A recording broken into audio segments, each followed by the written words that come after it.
Graça e paz, irmãos. Estamos aqui mais uma vez nesta quarta-feira para louvar e bendizer o nome do Senhor.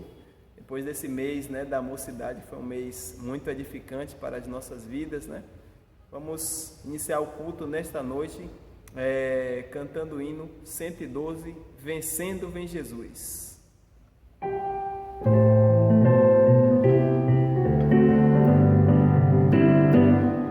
Já refugia a glória eterna de Jesus, o Rei dos Reis.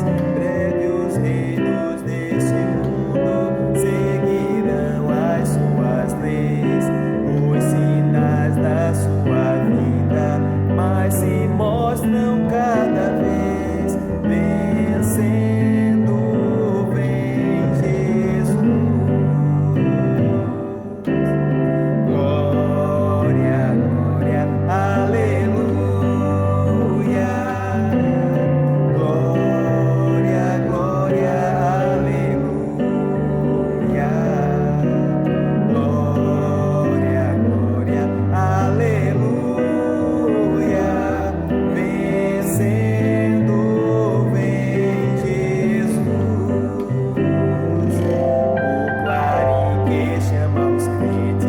A batalha já sou, Cristo à frente do seu povo, multidões já conquistou.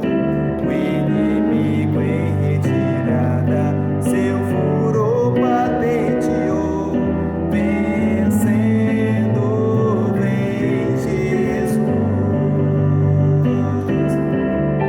Glória, glória, aleluia.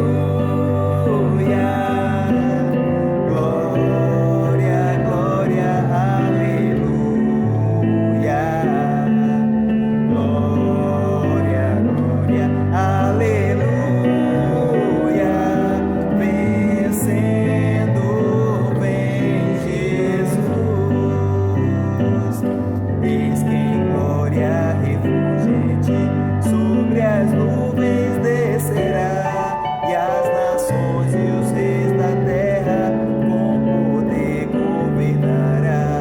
Sim, em paz e santidade toda a terra regerá. Vencendo vem Jesus. Cante conosco. Aleluia, glória, glória, aleluia, glória, glória, aleluia,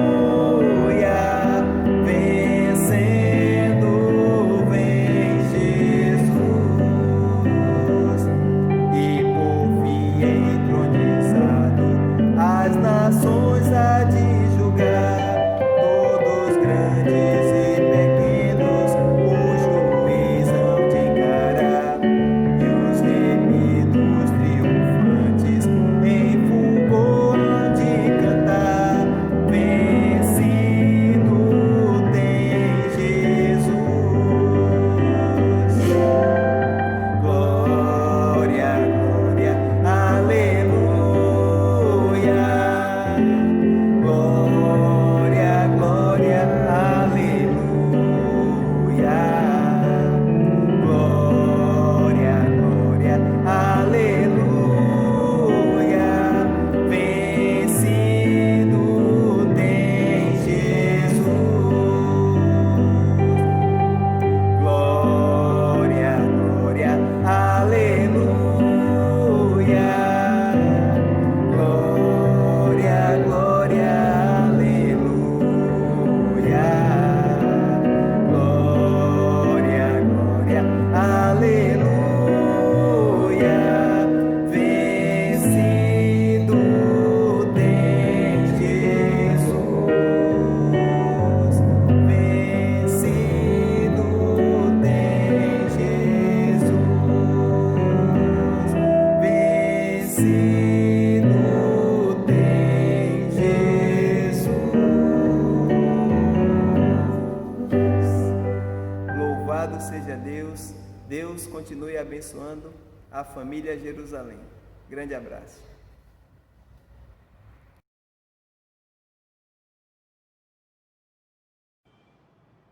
Graça e paz, irmãos, da parte de Deus, de Cristo Jesus, nossa esperança, nossa alegria, né? E nós estamos mais aqui na quarta-feira, nesse culto doutrinário, para trazer a mensagem da palavra de Deus para os queridos irmãos. Eu vou agradecer a Deus pela sua vida, agradecer ao Senhor pela sua história. Você, Jerusalém, que tem contribuído, tem colaborado, tem nos ajudado. Tivemos agora um mês da juventude, foi bênção, né? Semelhante também um mês da união de casados, e a gente já está preparando aí muitas coisas boas para os irmãos, né? Continuar nessa comunhão da Igreja Batista de Jerusalém. Você é peça fundamental nesse ministério e Deus tem lhe abençoado muito. Hoje eu quero trazer um texto para os irmãos para a gente meditar aí nessa linha da escatologia, claro, e eu queria que os irmãos que estão em casa abram as suas Bíblias em Mateus 24, nós vamos ler de 1 a 8, depois o irmão abre em 2 Timóteo, capítulo 3, de 1 a 5. Vamos fazer uma radiografia e dos últimos dias, né? Vamos falar aqui também um tema para os irmãos. Diz assim, Mateus 24, versículo 1. E quando Jesus ia saindo do templo, aproximaram-se dele os seus discípulos para lhe mostrar a estrutura do templo. E Jesus, porém, lhes disse, não vejo tudo isto? Em verdade vos digo, que não ficará aqui pedra sobre pedra que não seja derribada. E estando assentado no Monte das Oliveiras, chegaram a ele os seus discípulos em particular, dizendo, dize-nos, mestre, quando serão essas coisas, e que sinal haverá da tua vinda e do fim do mundo?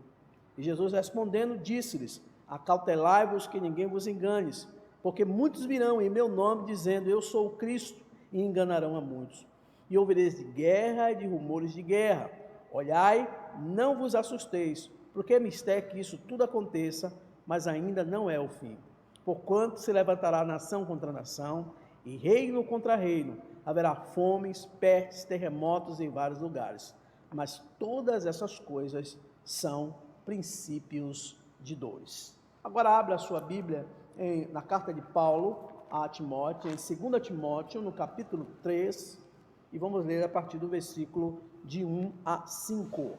Diz assim Paulo a Timóteo, sabe, porém, isto, que nos últimos dias sobrevirão tempos trabalhosos ou tempos difíceis, porque haverá homens mais amantes de si mesmo, avarentos, presunçosos, soberbos, blasfemos, desobedientes a pais e mães, ingratos e profanos, sem afeto natural, irreconciliáveis, caluniadores, incontinentes, cruéis, sem amor para com os bons, traidores, obstinados, orgulhosos, mais amigo dos deleites do que amigo de Deus, tendo aparência de piedade, mas negando a eficácia. Destes, afasta-te. Que Deus aplique esta palavra lida na nossa mente e no nosso coração. Vamos orar nesse momento?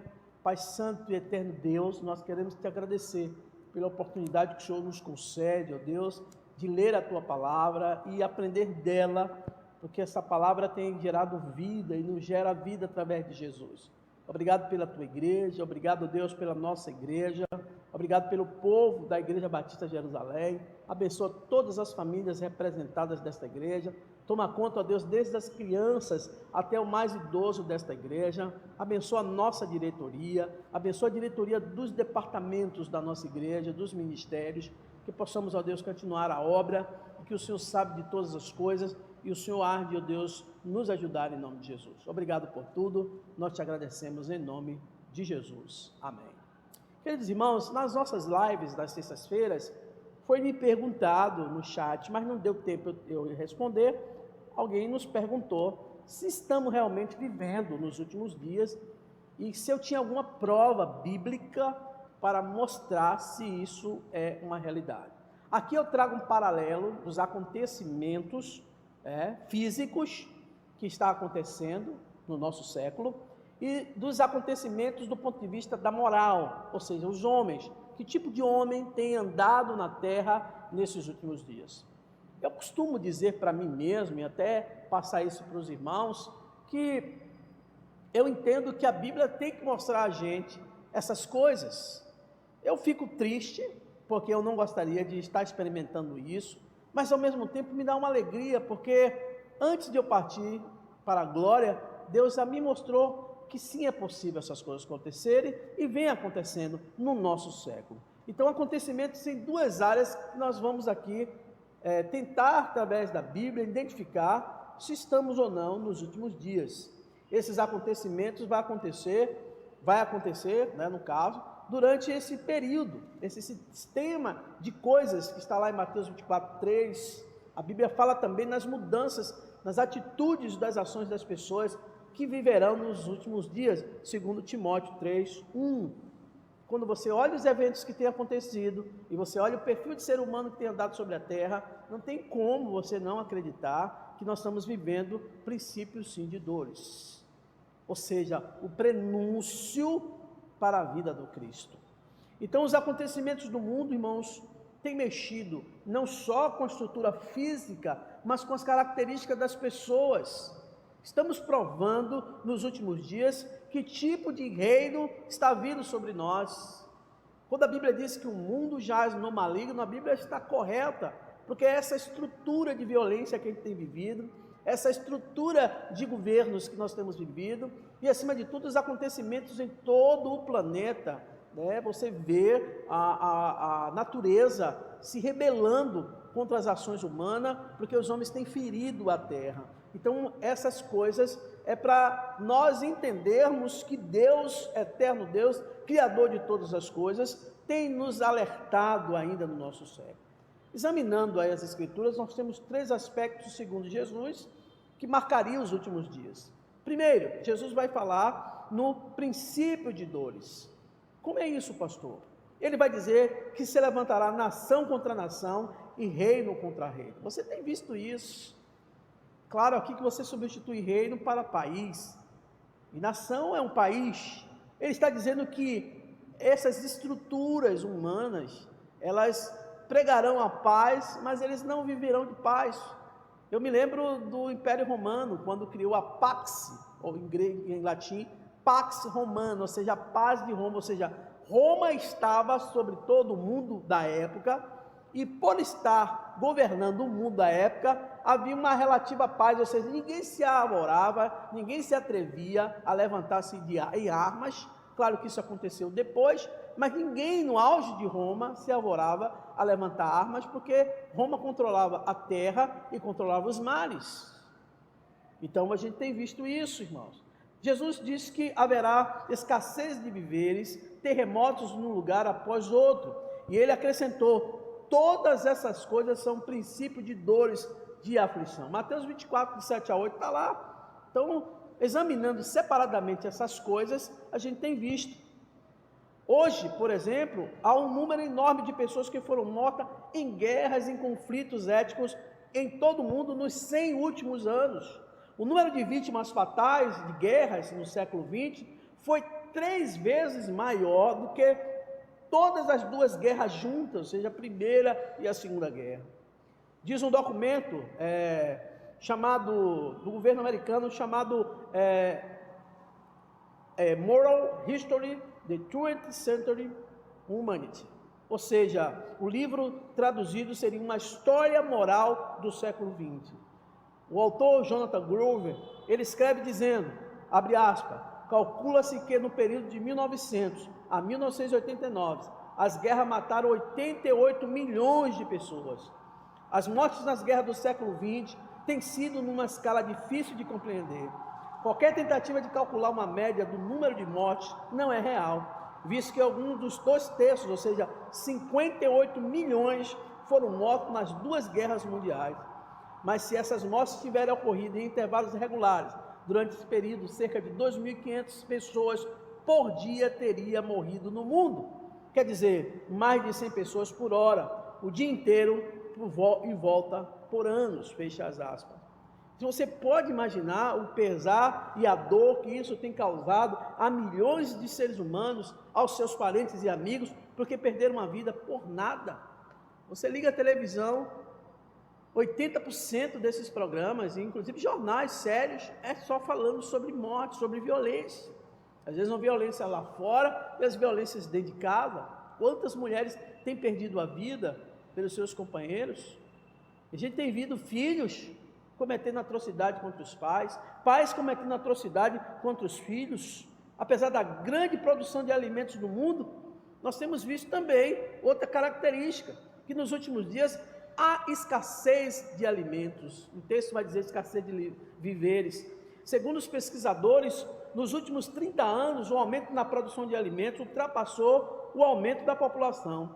Mas, no entanto, irmãos, em grandes regiões do mundo faltam alimentos porque muitos não têm terra suficiente para plantar ou dinheiro para comprar comida. Nos países em desenvolvimento, cerca de 1,5 bilhão de pessoas vivem com $1 por dia. Sabe o que é $1 por dia? Hoje seria menos de R$5. Ou R$5 e alguma coisa, né? Não sei quanto é que está o dólar, mas está nessa faixa de R$5 inflação, $1 por dia. Ou seja, essas pessoas, menos 780, por exemplo, milhões, sofrem de fome crônica, que nos diga os países africanos. De acordo com a Organização Mundial da Saúde, a OMS, a desnutrição é uma das principais mortes. São 5 milhões de crianças que morrem por ano.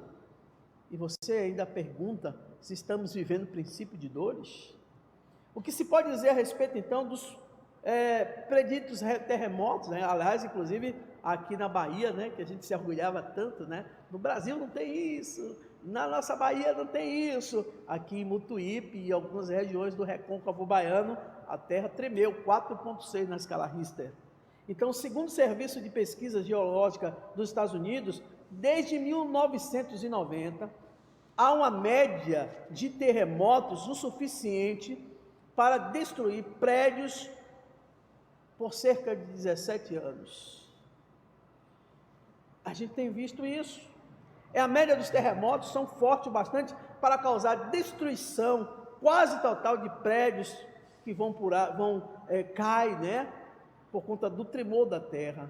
Os terremotos ceifaram centenas e milhares de vidas nos últimos 100 anos. Eu me lembro de uma cidade japonesa chamada Tsukuba, onde um viaduto, né, extenso, todo ele se inclinou e caiu, matando milhares de pessoas, morrendo milhares de pessoas. E um dos motivos disso tudo isso, né, diz alguns autores, que de 1914 para cá, os centros populacionais se desenvolveram em áreas sujeitas a terremoto. Por exemplo, os americanos esperam uma grande falha ali, tem uma falha chamada San Andreas, nos Estados Unidos, que é ali na região de Nova York. Eles estão esperando ali uma catástrofe imensa. Tanto é que tem produzido vários caixões de fibra, né, para acolher mortos. Cabe 4 adultos, 8 crianças. Tem cemitérios de cimento, né, feito, ônibus de evacuação em massa. Alguns estão esperando algo muito interessante, poderá acontecer a qualquer momento, ceifando milhares de vidas. Outros significados importantes, né, desses últimos dias, o texto diz: haverá num lugar após outros pestilências. Aqui você traduz para doenças mortais. Lucas 21:11 fala sobre isso. A medicina hoje nunca teve tão desenvolvida como tem sido. Aparelhos de tecnologia de última geração. Antigamente você cortava o corpo para fazer uma cirurgia. Hoje você pode fazer uma cirurgia através de um robô mecânico, fazendo apenas uma incisãozinha, né, e fazendo todo o tratamento. A medicina tem crescido muito, mas as doenças têm assolado a humanidade, incluindo doenças antigas que foram erradicadas em alguns países e que estão voltando à tona. Hoje nós vemos isso, queridos irmãos. Um documento do Conselho Nacional de Inteligência dos Estados Unidos diz, abre aspas, 20 doenças bem conhecidas, incluindo a tuberculose, a malária e a cólera, ressurgiram ou disseminaram geograficamente desde 1973, muitas vezes em formas mais virulentas e mais resistentes a medicamentos. Pelo menos 30 agentes de doenças antes desconhecidas foram identificadas desde 1973 para cá. Por exemplo, como o HIV, o ebola, a hepatite C, o vírus Nipah, para os quais não existe cura, irmãos. Fecha aspas. Segundo o relatório da Cruz Vermelha, de 28 de julho de 2000, durante o ano anterior, ou seja, 1999, o número de mortes por doenças infecciosas foi cerca de 160 vezes maior do que o de vítimas de desastres naturais. E a gente pergunta se nós estamos vivendo os princípios de dores. Olha aqui, é porque a gente vê esses relatos assim, não acompanha, não faz uma sistematização desse tipo de coisas que têm acontecido e assolado a humanidade, então a gente não tem dado conta de que a coisa é difícil e perigosa, e nós estamos vendo Deus falando através da sua palavra e nos mostrando. O aumento do que é contra a lei, outro aspecto notável, nos últimos dias, Mateus 24:12 diz isso. Quando você abre a palavra de Deus, Jesus está falando para os seus discípulos e ele vai alertar a gente para esse momento. Abra sua Bíblia lá, Mateus 24, versículo 12, que diz: e por se multiplicar a iniquidade, o amor de muitos se esfriará. Eu tenho uma Bíblia que a tradução é assim: o amor de quase todos se esfriará. Queridos irmãos em Cristo Jesus, o aumento do que é contra a lei de Deus é outro aspecto importante e notável entre nós. Na maioria dos lugares no mundo, as pessoas trancam as casas, não se sentem seguras nas ruas à noite. O que dizer também da poluição do ar, da poluição da água, da poluição do solo, muitas vezes causada por práticas ilegais. A gente tira lá todo o minério daquela terra, o petróleo e tudo, e aquela terra fica oca, causando desastres ambientais. Isso se cumpre na palavra de Deus, a Bíblia prediz sobre isso. Lá no livro de Apocalipse fala também acerca disso, dizendo que haverá um dia que Deus arruinará os que arruinaram a terra. Apocalipse 11:18. Agora, nós listamos aqui, ou listamos, melhor dizendo, uma série de eventos que acontecerá e vem acontecendo na nossa natureza. Mas eu também li Timóteo capítulo 3, que fala do tipo de pessoa que está ou vai viver nos últimos dias. Quando você abre a sua Bíblia em 2 Timóteo 3, de 1 a 5, o apóstolo Paulo escreve, dizendo assim: nos últimos dias haverá tempos críticos, que é a expressão para tempos difíceis e críticos de manejar. Daí ele vai listar 20 traços de personalidades que marcaria as pessoas ímpias nesse último século. Você tem observado algumas dessas características nos que vivem na nossa localidade, aqui próximo da gente. Vamos ver alguns deles, vamos traçar alguns comentários recentes sobre esse tipo de personalidade de pessoa do século 21. 2 Timóteo 3:2, Paulo diz: amantes de si mesmo. Meus irmãos, hoje como nunca, nós vimos pessoas desse quilate, pessoas que são consideradas deuses, ou se formam Deus por ele mesmo, e querem ser tratadas como tais. Aqueles que fazem aí um minuto de fama na TV, quantas pessoas têm largado de seguir conselho de pai e mãe, para seguir conselho de blogueiros e blogueiras, de líderes mundiais, líderes até evangélicos. Jesus não é mais referência para muitos. Então a gente tem visto este homem. Observa isso que eu vou dizer. No início da história da humanidade, quem interpretava o mundo era os teólogos, seja ele de vários correntes. Lá, quando a gente vai estudar a Grécia clássica, os teólogos gregos, chamados de cosmológicos, ou seja, o período cosmológico, que tudo era envolvido com o cosmos, dizia que eram os deuses. Os hebreus diziam que era Deus de Yahvé, e por aí vai. Depois, quando se institui a filosofia clássica, o mundo vai começar a ser interpretado pelos filósofos, e isso a gente vai experimentar até o século XVI, século XVII, século XVIII.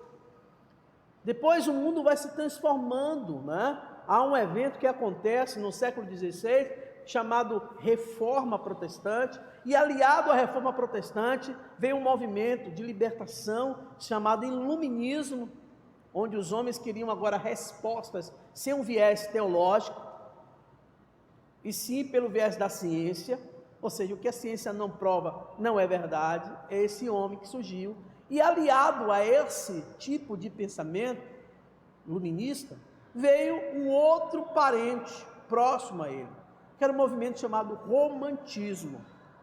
Lá no movimento iluminista, tinha uma frase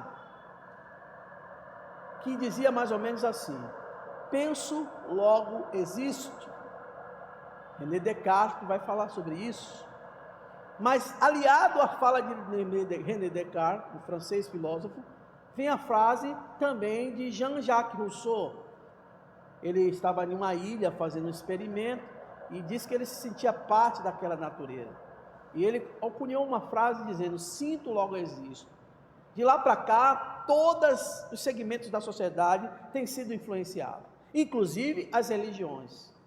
Então hoje o que fala e o que prova é que o homem sente. Então hoje os nossos filhos ouvem as pessoas que não são referência para elas. Os artistas ligados às questões de gêneros, homossexuais, seja lá o que for, que dita as normas. Hoje nossos filhos querem imitar o cabelo deles, se eles usam argola, eles querem botar argola, se eles usam pince, querem botar um pince. É esse tipo de ser humano que a gente está criando. Um dia disse para mim assim, uma pessoa, né, que nasceu na religião, nasceu no evangelho, disse assim: mas Deus quer meu coração, a minha vida sexual importa só a mim, se direito a mim. Eu digo: mas você é imagem e semelhança de Deus, e Deus é um ser ético, é um Deus que quer pureza, é um Deus santo. Então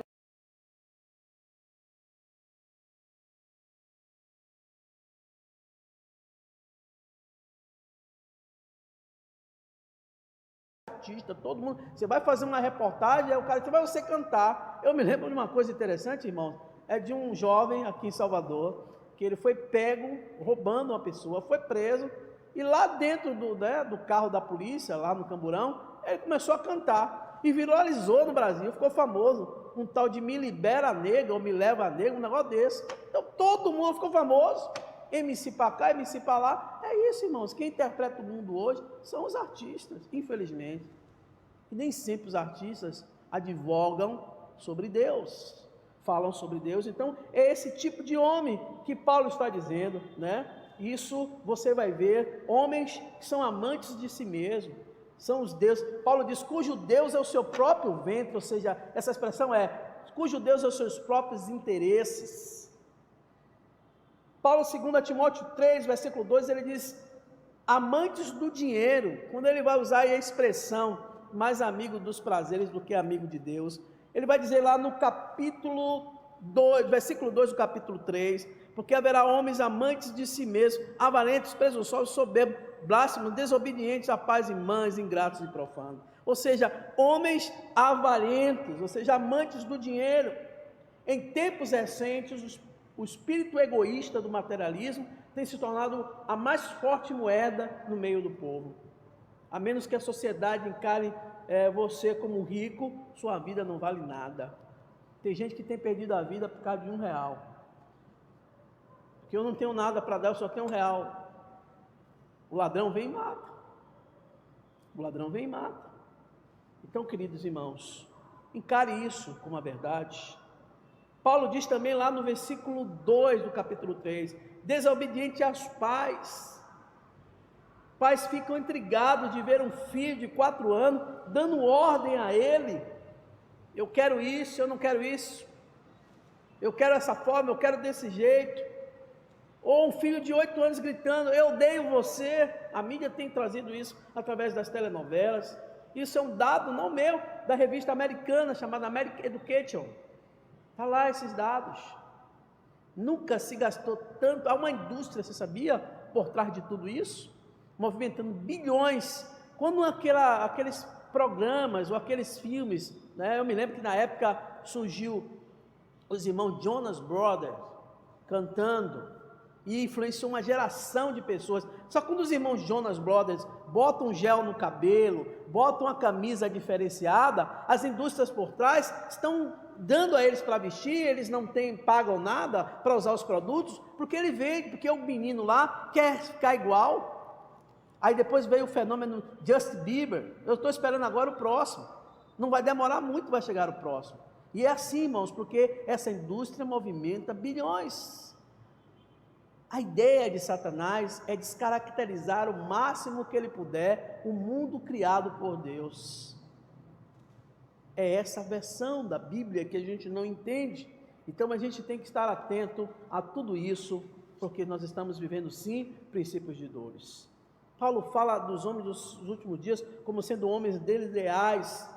Houve um número aumento momento significativo de homens que largaram suas esposas, largaram filhos, que mudaram seus valores. Nos últimos 40 anos, diz a revista Wilson Quarterly, que é uma revista americana dos Estados Unidos, fala que nunca se viu tanto divórcio.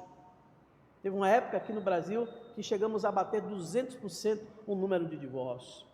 Paulo vai dizer lá no versículo 3, também esse homem sem afeição natural, ou seja, a violência na família é um fator dominante do nosso cotidiano. Não é um homem mais que se comunica, não é um homem que senta e resolve as questões. Não, tudo era para a violência. Não deu certo, vai com outro, ou vai com outra, e vai vivendo isso, sem domínio. Versículo 3 também, todas as manhãs, nas manchetes, a gente vê e reflete o número de pessoas que perdem o controle por causa de uma fechada, ou por causa de uma discussão de trânsito. Não tem fibra moral, não tem compaixão com o seu próximo, são amantes de si próprio. Continua aí essa conivência com a agressão, com a sociedade todos os dias. Eu mesmo estava vendo uma reportagem de duas pessoas, dois pais de família, vigilantes, tomaram tanto tiro, porque os ladrões queriam roubar as armas deles e o colete. E eles perderam a vida em cumprimento do dever. Paulo diz também no versículo 3, homens ferozes. A ira irracional, a fúria descontrolada são observadas todos os dias nos trânsitos, nos abusos dentro da família. Claro, irmãos, que isso não justifica, mas a gente tem visto o injustificado acontecer. Isso ocorre todos os dias e é imprevisível. Pode acontecer dentro da sua casa ou com um parente seu. Então tem que ter domínio próprio. Lembra dos frutos do Espírito? A gente precisa ter domínio próprio, irmãos. Homens ferozes. Paulo diz também que esses homens do século 20, ou os homens dos últimos dias, são amantes dos prazeres do que amigos de Deus. Versículo 4. Hoje não tem assim, irmãos, comparação. Da década de 70 para cá, a liberação sexual virou uma cruzada contra a moral. As pessoas se sentem alienadas e vulneráveis, diz a revista American Business Day, lá da África do Sul. A gente tem visto uma série de abusos nesta área da moral. As famílias têm perdido o norte. Nós temos visto aí esse descontrole, que nos diga os carnavais da vida, as caminhadas, as passeatas, né, dessa liberação sexual, uma coisa assim ridícula, à beira do ridículo, abaixo da beira do ridículo. Então Paulo diz que esses homens serão amantes mais dos prazeres do que amigos de Deus. Paulo diz lá no versículo 5, tendo uma forma de devoção, ou seja, de uma vida piedosa, porém negando a eficácia, falsos, homens falsos. A gente tem visto homens falsos no poder, evangélicos que se diz cristãos, evangélicos, e têm ido para a política e têm mudado a afeição natural das coisas. A gente vê países como a Holanda, berço da pós-reforma protestante, primeiro país do mundo onde a mulher que vive disso, ou seja, a mulher que é profissional do sexo, tem carteira assinada, tem direitos garantidos pelo governo.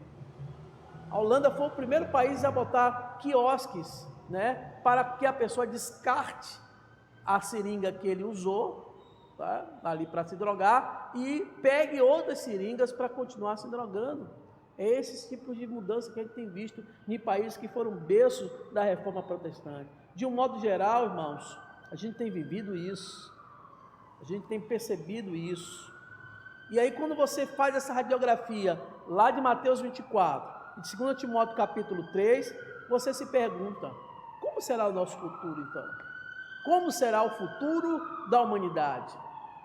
Por isso nós, evangélicos, de linha mais fundamentalista, sem ser radical, claro, a gente crê mesmo que Jesus está à porta. Isso são sinais. Jesus diz lá em Mateus 24, olhai e não vos assusteis, pois ainda não é o fim. O mundo está cheio de problemas, tanto externo, do ponto de vista do planeta, como interno, do ponto de vista do homem. Nunca uma profecia foi tão acertada como foi essa por Jesus há mais de 2000 anos atrás. Essas boas novas do Evangelho têm chegado a você e têm chegado a mim. Por isso, irmãos, é esse período. Nunca se exigiu do crente hoje testemunho como se exige agora. Testemunho de que realmente você é uma pessoa transformada, de que você é uma pessoa renovada, de que você é uma pessoa de Cristo, que você está aqui, claro, mas você não precisa ser igual ao mundo. As boas novas do reino de Deus precisam ser pregadas. Há muitos países ainda que não ouviram falar de Jesus. Dos quase 6 milhões, ou mais de 6 milhões de pessoas, e aí a Bíblia vai falar aí de nações, tribos, povos e línguas, o Evangelho precisa ser pregado. O reino de Deus precisa ser pregado. As pessoas precisam conhecer a bênção das boas novas, mas Deus precisa que eu me conserte e você se conserte para a gente pregar o Evangelho nesses últimos dias, nesses princípios de dores. Você tem bons motivos para buscar o conhecimento de Deus, você tem um bom motivo para ler as Escrituras, para pedir a Deus que lhe revele, para que ajude, para que você possa, segundo o critério de Deus, se preparar, porque Jesus disse, olha, lá no versículo 14 de Mateus 24, Jesus diz, depois de tudo isso, verá o fim. Abra sua Bíblia lá, Mateus 24, versículo de número 14. Jesus disse, este evangelho do reino será pregado em todo o mundo, e em testemunha a todas as gentes, então virá o fim. O fim está próximo, disse Jesus, predisse Jesus na sua palavra, na sua Escritura. O que fazer então? Não há dúvida que o fim do sistema mundial, da qual nós conhecemos, já está sobre a égide de Satanás, o inimigo das nossas almas. Ele tem desprezado tudo aquilo que se refere a Deus, tem influenciado as pessoas. Paulo, lá em 1 Tessalonicenses capítulo 5, versículo 2, ele vai dizer isso, manda a gente ter cuidado. Lucas 21, de 34 a 36, diz que a gente deve prestar atenção para nós mesmos, para os nossos corações, para não ficar sobrecarregado com excesso do que comer, do que beber. Cuidado com os laços do inimigo. Ele tem tentado aprisionar muitos, inclusive os escolhidos, mantendo sob a sua égide, mandando sob a sua direção.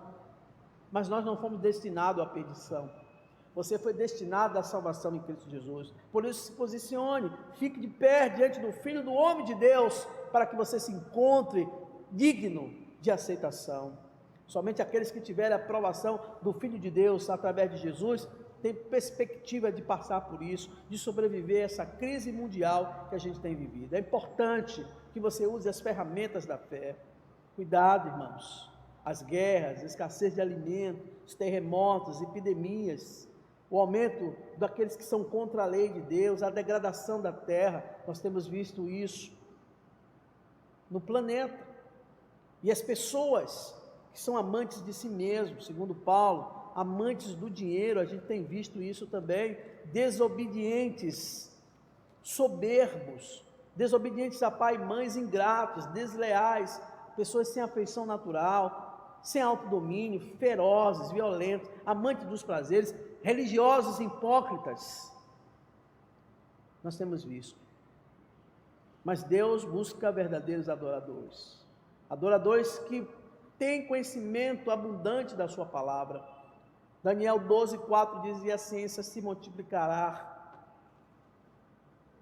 Deus procura adoradores que pregam as boas novas em todo o mundo, lá segundo Mateus 24, versículo 14, e então virá o fim.